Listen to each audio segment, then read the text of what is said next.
Dear students, welcome to new English classes by Eken sir. आज आम Odisha +2 board +2 second year नॉनिटल story the doctor's word discussion करवा. The doctor's word. The students, what does mean the line, the title? Doctor's word. डॉक्टरंकर कथा बा वचन. हाँ, जदि जन डॉक्टरंकर कथा बा वचन सतरे सत्यता होता है ताहले अनेक किछि परिवर्तन गोटे पेशेंट भितर आसीपर. से जन डॉक्टर वार्ड ही मोस्ट इम्पोर्टाट थाए गोटे पेशेंट को बचेबारे बा मारिदेबारे. से डॉक्टर्स वार्ड सेतिक इम्पोर्टान्स होता है जमीक जजंकर लाइन बा शेष शब्द भी कहीपर से इम्पोर्टान्स होता है. आम त्याप्रति भल भाव डिस्कसन करने पूर्व टेस्ट को जावा पूर्व आम टे राइटर विषय जान गया भल भाव. राइटर्स रही आमर आर.के. नारायण, इंडियन नॉवेलिस्ट जड़े. से कौन सी बाहर राइटर नुहति, आम इंडियन राइटर. से 1906 मसीहार जन्मग्रहण करते 2001 मृत्युवरण करते. सबुठ बड़ कथा है कि नॉवेल गुड़िक भितर अनेक इंडियन सिटी बा कहानी को लेकिन आधारित प्राय किंतु स्पेशली से गोटे एभली गोटे फिक्शनल टाउन क्रिएट करते नॉवेल बा कहानी माध्यम जोटा कि मालगुड़ी बोली कहुच्छे. से मालगुड़ीटा हूँ गोटे फिक्शनल टाउन जहाँ से एमती एक्सप्लेन कर नॉवेल गुड़ाक स्टोरी गुड़ाक वर्णना कर जेके जने भाव कि मालगुड़ी नाम सतरे गोटे सहरटी अच्छी. Very very important line. से एमती किसी एक्सप्लेन करुँच सत जमी लगे जे सतरे मालगुड़ी नाम गोटे सहरटी रही. वास्तव मालगुड़ी नाम सेमती कौन सी सहर ना. इट इज राइटर गोटे फिक्शनल प्लेस जोटा कि जना जाए सत जमी सतरे से ही भली गोटे प्लेस रही. लोक प्राय से भाई विश्वास करते. ओके, आम डॉक्टर्स वार्ड टाइटल तो जानीगले. डॉक्टर्स वार्ड एक्चुअली मीनिंग कौन, जे जड़े डॉक्टर कथार वैल्यू केते अधिक रही केते गुरुत्व रही. से आम टाइटल भी मेंशन करा डॉक्टर्स वार्ड. आम से डॉक्टर्स वार्ड को लेकिन बर्तमान आम तार टेस्ट को कभर करने को एक्चुअली आर.के. नारायण तंकर से टेस्ट रे कौन मेंशन करछंती से ही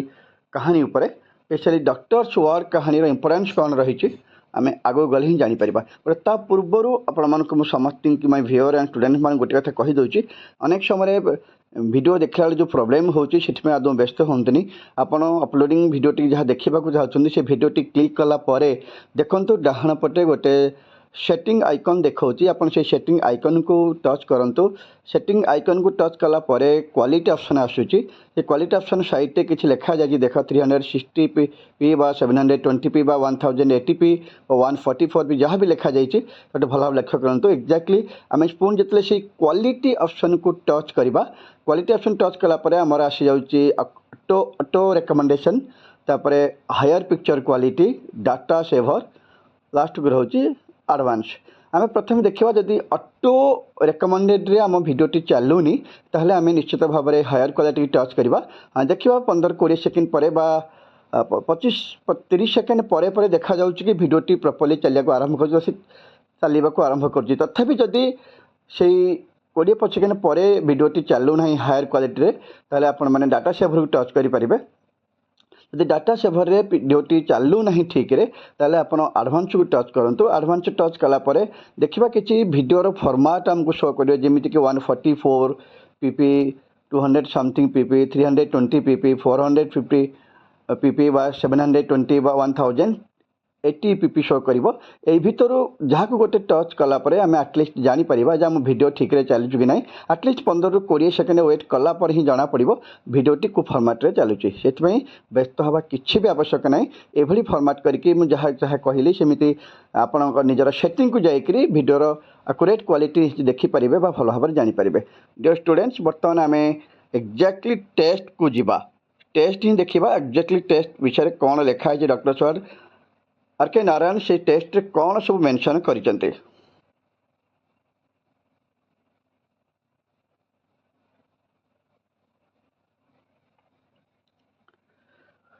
people came to him when the patient was on his last leg.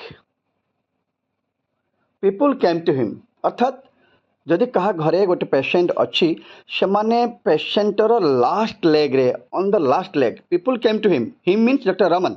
ये हिम कहला हम क्या बुझा ना डॉक्टर रमन को बुझा अनेक नुहे हिम कहला आम डॉक्टर रमन को बुझे पीपुल केम टू हिम लोक मैंने पाखक से आसुले when the patient was on his last leg सेंस को बाहर करवा लास्ट स्टेज ऑफ लाइफ सत्य जमी पेशेंट जेकोसी मुहूर्त में मरी जापे एक्जाक्टली यही स्टेज रे लोक मैंने पेशेंट को धरी डॉक्टर रमन क्लिनिक को आसी जाते डॉक्टर रमन अपन बस्ट आउट देखा जाए डॉक्टर रमन अपन burst out why could not have you come a day earlier why could not you have come a day earlier हठात बस्ट आउट रागर चित्कार करुले बस्ट आउट डॉक्टर रमन रागर चित्कार करुले burst out why could not you have come a day earlier तुम्हें कौन पाई गोटे दिन पूर्वर आसिल नहीं किए पे चित्कार करुले डॉक्टर रमन से लोक मान चित्कार करते जे कि पेशेंट को पाखु नहीं आसुँच जो पेशेंटर अवस्था संकटापन्न नुहे शेष अवस्था पहुँची सारी पेशेंट जेकोसी मुहूर्त में मरीजार संभावना अच्छी से ही पेशेंट को नहीं जेहतु से आसी जाइए डॉक्टर रमन से रागर चित्कार कर चिल्लाऊँ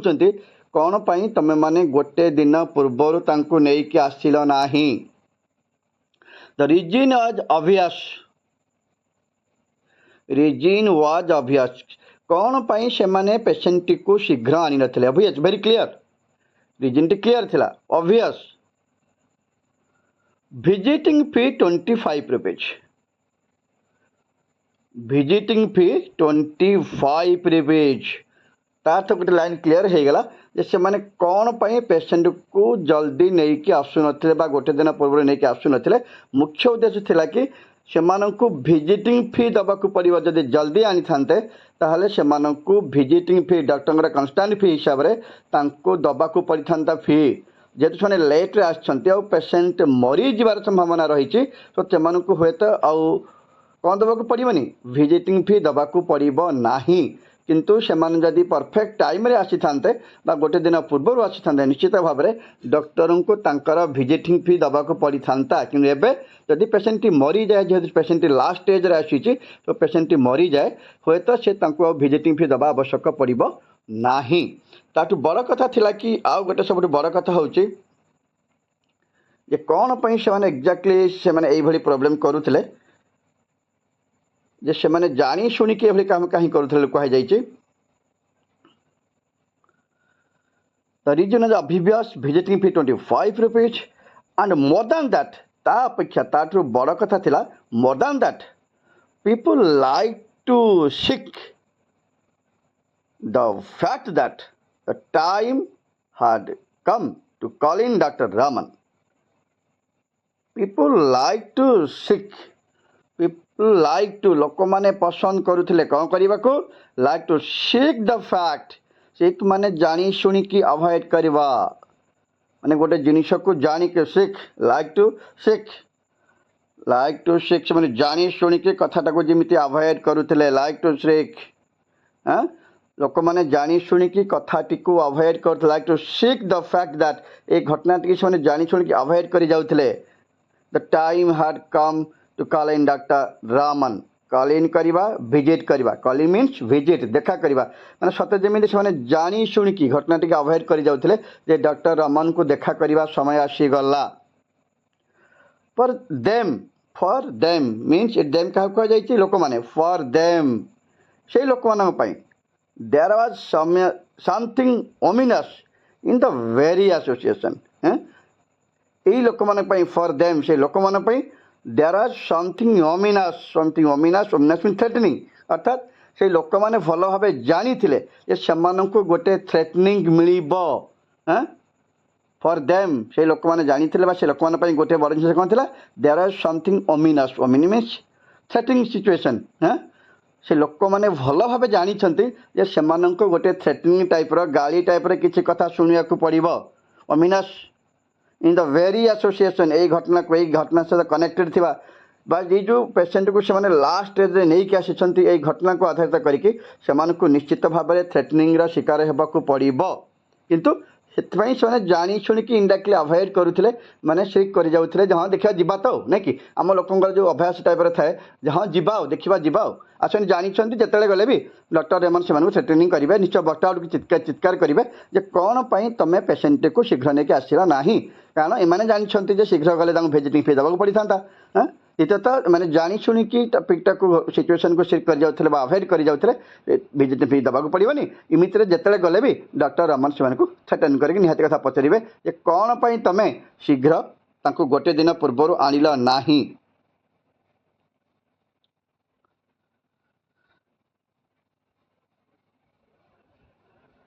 As a result, when the big man came to the scene, it was always a quick decision, one way or other. As a result, ଫଳସ୍ୱରୂପ କ'ଣ ହେଉଥିଲା, when the big man came to the scene, big man doctor Raman, ଏଠି big man କାହାକୁ କୁହାଯାଇଛି ନା doctor ରମନକୁ କୁହାଯାଇଛି। when the big man came to the scene, ଯେତେବେଳେ ଦୃଶ୍ୟପଟକୁ ଅର୍ଥାତ୍ ପେସେଣ୍ଟ ପାଖକୁ ଡକ୍ଟର ରମନ ଆସିଯାଉଥିଲେ, it was always quick decision, ସେ ସଡନଲି ସାଙ୍ଗେ ସାଙ୍ଗେ କ୍ୱିକ୍ ଡିସିସନ୍ ବି ନେଇଯାଉଥିଲେ। ସଡନଲି କ୍ୱିକ୍ ଡିସିସନ୍ ନେଉଥିଲେ, ସଡନଲି କ୍ୱିକ୍ ଡିସିସନ୍ ସେ ନେଇଯାଉଥିଲେ, ସଡନ୍ ଡିସିସନ୍ ନେଉଥିଲେ, ୱାନ୍ ୱେ ଅର୍ ଅଦର୍ସ। ସେ ସଡନଲି ସାଙ୍ଗେ ସାଙ୍ଗେ ଡିସିସନ୍ ନେଇଯାଉଥିଲେ। It is one way or others, wait କରୁନଥିଲେ, ସାଙ୍ଗେ ସାଙ୍ଗେ ସେ ଡିସିସନ୍ ନେଇଯାଉଥିଲେ। It is one way or others, ଅର୍ଥାତ୍ ପେସେଣ୍ଟ ମରିବ କିମ୍ବା ବଞ୍ଚିବ ସେ କ୍ଲିୟର କରିଦେଉଥିଲେ। ଇଟ୍ is one way or other, ସେ ୱେଟ୍ କରୁନଥିଲେ, ସାଙ୍ଗେ ସାଙ୍ଗେ ଡିସିସନ୍ ନେଇଯାଉଥିଲେ ଯେ ପେସେଣ୍ଟ ମରିବ କିମ୍ବା ବଞ୍ଚିବ ସେ ସାଙ୍ଗେ ସାଙ୍ଗେ କ୍ଲିୟର କରିଦେଉଥିଲେ। ଆଦୌ ସେ ୱେଟ୍ କରୁନଥିଲେ। It is one way other, either patient ବଞ୍ଚିବ କିମ୍ବା ମରିବ ସେ ସାଙ୍ଗେ ସାଙ୍ଗେ କ୍ଲିୟର କରି କହିଯାଉଥିଲେ। ଚିନ୍ତା କରନ୍ତୁ ତାଙ୍କ କଥାରେ ତାହେଲେ କେତେ ଭ୍ୟାଲ୍ୟୁ ଥିଲା, ତାଙ୍କ ୱାର୍ଡ଼ରେ କେତେ ଭ୍ୟାଲ୍ୟୁ ଥିଲା, ଯେଉଁଥିପାଇଁ ତା ଟପିକ୍ ନାଁ ସେୟା ରଖାଯାଇଛି ଡକ୍ଟର୍ସ ୱାର୍ଡ଼। ଅର୍ଥାତ୍ ତାଙ୍କ କଥାରେ ଭ୍ୟାଲ୍ୟୁ ଏତେ ଅଧିକ ଥିଲା, ସେ ଯାହା ବି ଡିସିସନ୍ ନେଉଥିଲେ ସଡନ୍ ଡିସିସନ୍ ନେଉଥିଲେ, ଆଉ ଡିସିସନ୍ରେ ମଧ୍ୟ ବହୁତ ଭ୍ୟାଲ୍ୟୁ ରହିଥିଲା। ସେଥିପାଇଁ ଡକ୍ଟର୍ସ ୱାର୍ଡ଼ ଟାଇଟଲ୍ ମଧ୍ୟ ମେନସନ୍ କରାଯାଇଛି। There was no scope of time for any kind of wavering or whitewashing. There was no scope of time for any kind of wavering or whitewashing. whitewashing କରିବାର actually meaning ହେଲା କି କିଛି ଗୋଟେ ଜିନିଷକୁ, କିଛି ଗୋଟେ ଘଟଣାକୁ ବା ଭୁଲକୁ ଲୁଚେଇକି ରଖିବା, ହ୍ୱାଇଟ୍ ୱାଶିଂ କରିଦେବା। ଆମେ ନର୍ମାଲି ଘରେ ହ୍ୱାଇଟ୍ ୱାଶ୍ କରିଥାଉ, କିଛି କଲର୍ ଲାଗିଲେ ତାକୁ ହ୍ୱାଇଟ୍ ୱାଶ୍ କରିଦେଉ। ଏକ୍ଜାକ୍ଟଲି ସେ କହିବାକୁ ଚାହୁଁଛନ୍ତି ଯେ ହ୍ୱାଇଟ୍ ୱାଶିଂ କରିବା ଆକ୍ଚୁଆଲି ମିନିଂ ହେଉଛି କ'ଣ ନା କିଛି ଗୋଟେ ଭୁଲକୁ ଆମେ ଲୁଚେଇକି ରଖିବା। ଅର୍ଥାତ୍ ଡକ୍ଟର ରମନଙ୍କର ସେଭଳି ଆଟିଚ୍ୟୁଡ଼୍ ନଥିଲା। କ'ଣ କରିବା, ହ୍ୱାଇଟ୍ ୱାଶିଂ କରିବାର ନଥିଲା କିମ୍ବା ୱେଭରିଂ କରିବା ମଧ୍ୟ ତାଙ୍କର ଅଭ୍ୟାସରେ ନଥିଲା। ସେ କେବେ ବି କୌଣସି କଥାକୁ ନେଇକି ୱେଭରିଂ କରିନଥିଲେ, ସେ କନଫର୍ମ କରିଦେଉଥିଲେ ଯେ ପେସେଣ୍ଟ ତୁମର ମରିବ କିମ୍ବା ବଞ୍ଚିବ। There was no scope of time for any kind of wavering or whitewashing. ସେମିତି ତାଙ୍କ ପାଇଁ ଟିକେ ବି ସମୟ ନଥିଲା ବା ସେ ଟାଇମ୍ ୱେଷ୍ଟ କରୁନଥିଲେ କ'ଣ କରିବାରେ ନା ୱେଭରିଂ କରିବାରେ। ୱେଭରିଂ କରିବା ମାନେ କ୍ୱିକ୍ ଡିସିସନ୍ ନେବାରେ, ଅର୍ଥାତ୍ ୟେସ୍ ନୋ ଡିସିସନ୍ ନେଉନଥିଲେ, ସେ ଡାଇରେକ୍ଟ ଡିସିସନ୍ ନେଇଯାଉଥିଲେ ଏବଂ ହ୍ୱାଇଟ୍ ୱାଶିଂ ମଧ୍ୟ କରୁନଥିଲେ। ୱେଭରିଂ କରୁଥିଲେ, ଅର୍ଥାତ୍ ସେ ସଡନଲି ଅନିଶ୍ଚିତ ଡିସିସନ୍ ନେଉନଥିଲେ, ଡାଇରେକ୍ଟ ଡିସିସନ୍ ନେଇଯାଉଥିଲେ। ସେ କ୍ଲିୟର ସାଙ୍ଗେ ସାଙ୍ଗେ କହିଦେଉଥିଲେ ପେସେଣ୍ଟ ବଞ୍ଚିବ କିମ୍ବା ମରିବ, ତାଙ୍କ ୱାର୍ଡ଼ରେ ସେଭଳିଆ ଭ୍ୟାଲ୍ୟୁ ରହିଥିଲା। ୱେଭରିଂ କରୁଥିଲେ, ଅର୍ଥାତ୍ there is no time for any kind of wavering. Wavering କରିବା ଆକ୍ଚୁଆଲି ମିନିଂ ହେଉଛି ଯେ ଡିସିସନ୍ ନେବା, ଅର୍ଥାତ୍ ସେ କୌଣସି ପ୍ରକାର ୟେସ୍ ନୋ ଡିସିସନ୍ ନେଉନଥିଲେ, ହଁ ତ ହଁ କିମ୍ବା ନାହିଁ ତ ନାହିଁ, ଡାଇରେକ୍ଟ କରିଦେଉଥିଲେ ଯେ ପେସେଣ୍ଟ ବଞ୍ଚିବ କିମ୍ବା ମରିବ। ଏବଂ ହ୍ୱାଇଟ୍ ୱାଶିଂ ମଧ୍ୟ କରିନଥିଲେ, ଅର୍ଥାତ୍ କୌଣସି ମିଛକୁ ଲୁଚେଇବା ପାଇଁ ସେ ମଧ୍ୟ ଚେଷ୍ଟା କରୁନଥିଲେ। ଯଦି ପେସେଣ୍ଟଟି ବଞ୍ଚିବାର ଅଛି ସେ ଡାଇରେକ୍ଟ କହିଦେଉଥିଲେ, ନା ଯଦି ମରିବାର ଅଛି ସେ ମଧ୍ୟ କ୍ଲିୟର କରିକି କହିଦେଉଥିଲେ। Long years of practice of this kind, long years of practice of this kind had bred in the doctor a certain cut truthfulness, sharp truth, अर्थात जन को कष्ट लगेगा भली सत कट ट्रुथफुलनेस जो सतटा हुए तो अन्न को कष्ट लगिपे दुख दे पारे से किंतु ताकू वेट कर सत कथाटी मुहांमुही कहीदे लंग इयर्स ऑफ प्रैक्टिस दीर्घ दिन प्रैक्टिस पर जड़े मनुष्य एभली किसी कहीपर समस्ते एभली कम कहीपर ना करें ना lung years of practice of this kind यही दीर्घ दिन एभली प्रैक्टिस जन जब कर कम किसी कर kind hard breed in doctor Raman hard breed doctor Raman भितर डॉक्टर रमन मध्य और डॉक्टर रमन मध्य यही भावनाटा आसी जाइथिला दीर्घ दिन प्रैक्टिस करबा परे परे तांका भितर यही धारणाटा जन्म नहीं सारी जे सी फटाफट गोटे कथा को सांगे सांगे कही दौले पेसेंट को देखा मात्रे पेसेंट बंचब कि मरिब यही कथाटा सी मुहांमुही कही दौले सर्ट कट ट्रुथफुलनेस कथा जो कही से शार्प ट्रुथ बोली कहीपर जो ट्रुथटा हुए तो अन्न दुखर कारण हो पाए से किंतु एपाई आदौ वेट कर चेष्टा कर क्या किसी लुचाई डायरेक्ट सत कथाटी कहीदे एभली सत कथा समस्ते कहीपर ना जो मैंने lung years of practice of this kind जो मैंने दीर्घ दिन में प्रैक्टिस करते भितर एभली सत कहबार धारणा व शिक्षा आसी जाए ज्ञान आसी जाए ब्रीड इन डॉक्टर रमन अर्थात यही जिनटा दीर्घ दिन प्रैक्टिस पर डॉक्टर रमन भितर यही जो कहवा शैलीटा जन्म नहीं सारी आसी सारी जो से शार्प ट्रुथ समस्त आगे कहीदे टिके भी wait करूना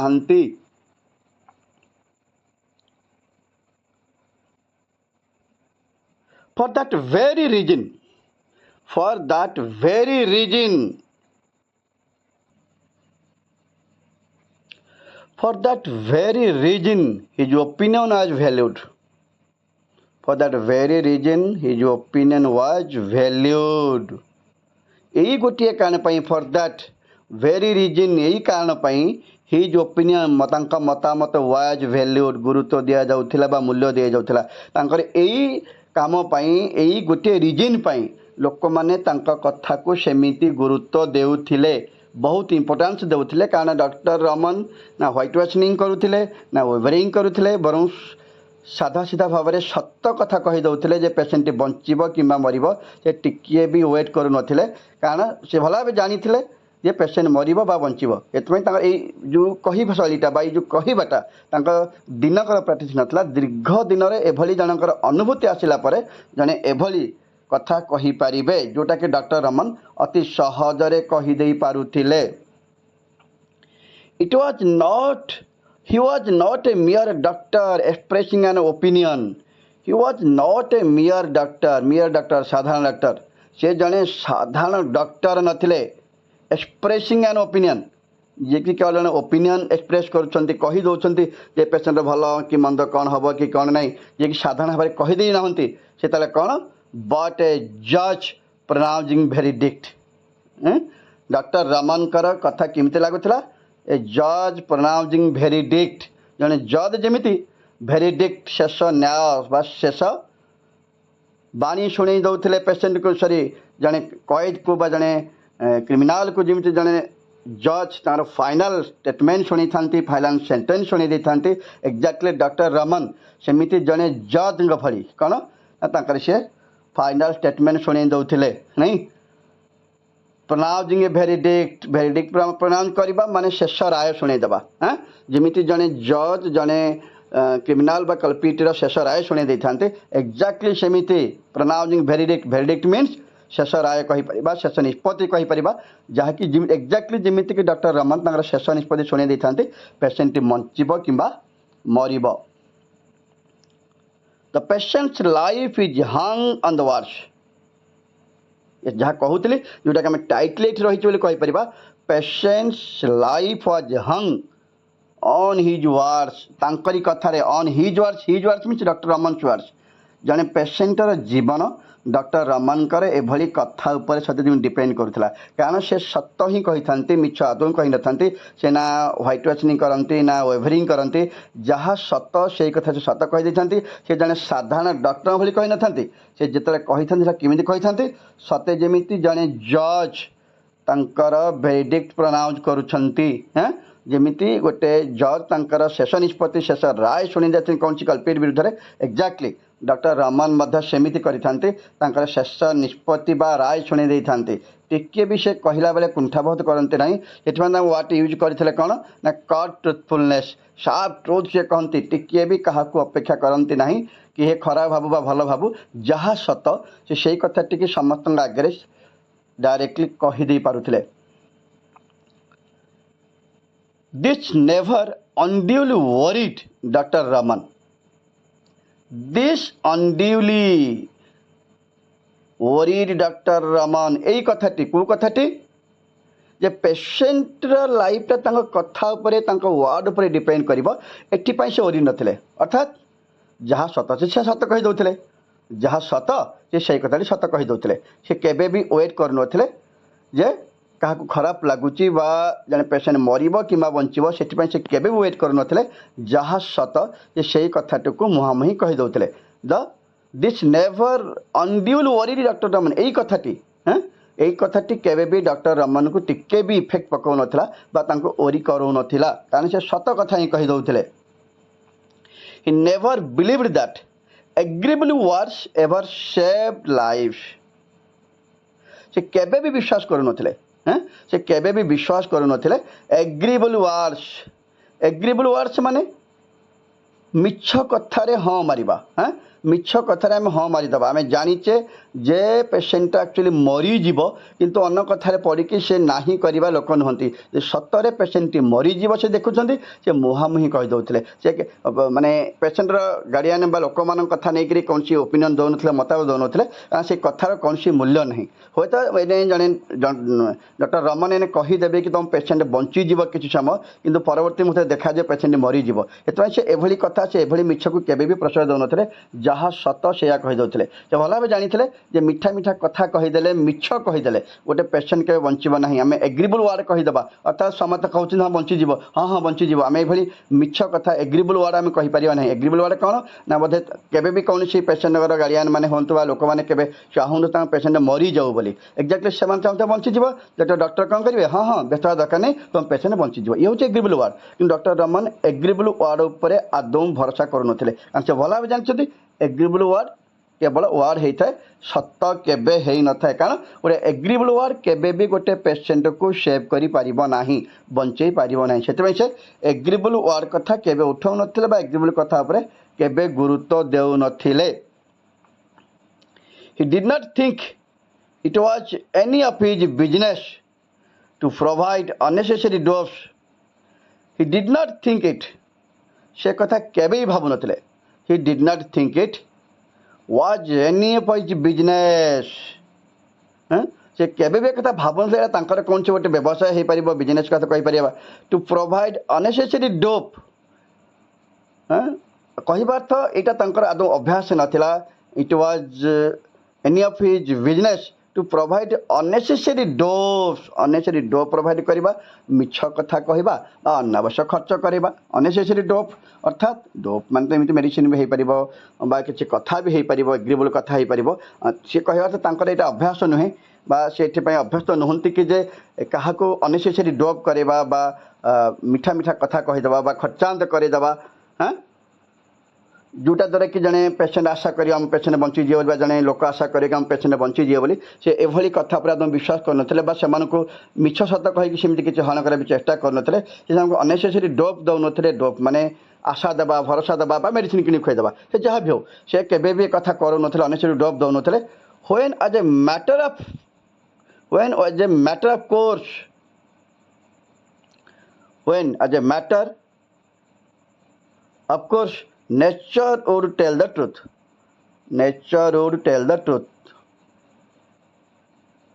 when as a matter of course nature would tell them the truth in a few hours ହୁଏତ ଡକ୍ଟର ରମନ ଅନନେସେସରୀ ଡୋପ୍ ଦେଇଥିବେ କିଛି ମିଛ ଭରସା ବା ଆଶା ଦେଇଥିବେ ହଁ ତୁମ ପେସେଣ୍ଟ ବଞ୍ଚିଯିବ ବୋଲି କିନ୍ତୁ as a matter of course nature would tell them truth କିନ୍ତୁ ନେଚର୍ କ'ଣ କରିବ ବା ପ୍ରକୃତି ଯାହା ପ୍ରକୃତିର ନିୟମ ଆମେ ତା ବିରୁଦ୍ଧରେ ଯାଇପାରିବାନି ଆମେ ଯେତେ ଚେଷ୍ଟା କଲେ ବି ଯେତେ କହିଲେ ଜଣେ ବଞ୍ଚିଯିବ ଯଦି ସେ ମରିବାର ଥିବ ତାକୁ ଆମେ ବଞ୍ଚାଇ ପାରିବା ନାହିଁ से कौन कहते अनेसेसरी डोप देवाक पसंद करनी अनेसेसरी मिछ प्रत्याशा दे पारि ना आशा दे पारि पेसेंट बंचीजे बोली कारण से भल भाव जानते ना किसी समय पर नेचर कहीदेव when as a matter of course nature would tell them the truth in a few hours किसी समय पर नेचर ही प्रकृति ही सत कथा जनईदेव जन पेसेंट बंचब कि मरब से केवे भी अनेसेसरी डोप देवाक पसंद करती नहीं. However, when he glimpsed the faintest shine of hope, however, जहाँ भी हो ना कहीं when he glimpsed माने स्लाइटली लक्ष्य करवा सामान्यतम सूचना पाइबा ग्लिम्स सामान्यतम सूचना पाइबा the faintest shine of hope faintest shine of hope बंचीबार निम्नतम आशा नहीं व्हेन ही ग्लिम्स जदि से टिके भी मात्र ग्लिम्स बा लक्ष्य करती बा जानिबा पाती ग्लिम्स माने जानिबा बा लक्ष्य करवा जानिया को पाइबा पाती जे the faintest hope of the faintest shine of hope faintest shine of hope माने बंचीबार सबुठारु निम्नतम आशा हाँ जैसे देखा पाती जाना पाती जे पेसेंट बंची जा के फेंटेस्ट शाइन अर्थात सबुठारु निम्नतम आशा से पाती जाना पाती जहाँ पेसेंट बंचीज सब कम शाइन से देखती जे पेसेंट बंचीज बोली. He rolled up his sleeve and stepped in the arena. He rolled up his sleeves, get ready to go to the spot. Get ready to go to the spot. Rolled up to his sleeve and stepped into the arena. Arena means actually meaning होची रंगमंच एटा spot कहबा जो जगह patient अच्छी नहीं OT भी हो पार मैं एक्जाक्टली ओटी कथा बुझी पार पेशेंट बर्तमान स्थान बोले कहीपर. सो जदि डॉक्टर रमन किसी फेंटेस्ट माने साधारण माने अति निम्नतम तंकर ग्लिम्स पर लक्ष्य पड़ जाए बा होप आसी जाए जे पेसेंट बंचीज से संगे संगे रेडी होते आ स्पॉट को पड़े जाते पेसेंट को बचापी जिते कष्ट पड़ना कहीं से पेसेंट को बचापी चेष्टा करते. इट माइट बी आवर्स और डेज ये दिन दिन जाऊ बा घंटा घंटा जाऊ इट माइट बी आवर्स और डेज ये घंटा घंटा अतिक्रम करूँ दिन सीना अतिक्रम करूँ बट नेभर विथड्रू किंतु से केबे भी विथड्रू हो नथिले never withdraw till he rested the prize from Yama's hand. से केबे भी पछ घुंचा दौ नथिले कौन सी परिस्थिति भी से पछ घुंचा दौ नथिले. ही नेभर विथड्रू से निजक केबे पछ टाणी भोचे आनु नथिले से पछ को फेरी आसु नथिले till he rested the prize till पर्यंत रेस्टेड ये प्ले रेस्लिंग को भर्व करा जाइए आमर रेस्टिंग करा जाइए wrested the prize from Yama's hand. ये यमराज कहले आम यमराज कथा कह मृतर देवता यमराज कथा कहवा सी कौन कहते सत जमी till he rested the prize. ये प्राइज कहले पेसेंटर लाइफ ये प्राइज आउ कि नुह पेसेंटर लाइफ कथा कहते wrested the prize from Yama's hand सत जमी यमराज हाथरू पेसेंटर लाइफ को सी रेस्लिंग करिकी फाइटिंग करिकी छड़े आनुले से सामान्यतम सूचना पाते से स्पॉट को चली जाते और पेसेंट को बचाइबा को जाकि पेसेंटर जीवन को फेरे आने सत जमी यमराज सांगे फाइट करने पड़ूला आउ सी केतल फाइटिंग करुले सेते बेले पर्यंत जिते बेले पर्यंत से पेसेंटर लाइफ टू यमराज हाथरू फेरे न आनी रेस्लिंग करते फाइटिंग करते यमराज सांगे अर्थात पेसेंट को बंचई रखापी बंचेवाई जिते संभव जहाँ कि कराए करने चेष्टा करुले एवं पेसेंट को बंचापी यथा संभव चेष्टा करुले आ कम कर चली पेसेंट को बंचेवा पर्यंत. Thank you students this video is over. एबे भी समस्त आउ थे कहीदे जो मैंने मो चैनल को सब्सक्राइब करना please subscribe my channel as soon as possible एवं बेल आइकन को टच करूँ जमीक कि मुझे पठाऊा समस्त वीडियो तुम मैंने सहज पाइपर और देखिपर. Thank you students and wait for the unit 2.